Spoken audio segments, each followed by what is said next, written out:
আজকে একটা ঐতিহাসিক দিন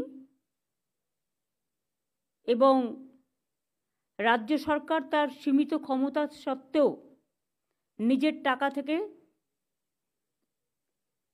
সম্পূর্ণ নিজস্ব টাকায় বাংলার বাড়ি গ্রামীণ প্রকল্পে রাজ্যের 21টি জেলার 12 লক্ষ যোগ্য পরিবারকে বাড়ি তৈরির জন্য প্রথম কিস্তির 60,000 টাকা করে তুলে দেবে। আজকে টাকা সরাসরি তাদের ব্যাংক ও পোস্ট অ্যাকাউন্টে যেতে শুরু করেছে।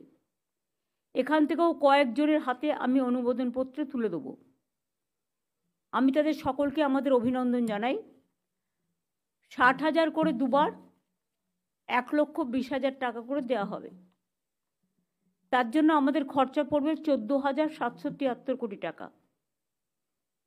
বাংলার বাড়ি প্রকল্পের একটাই উদ্দেশ্য, গরিব মানুষকে আশ্রয় দেওয়া।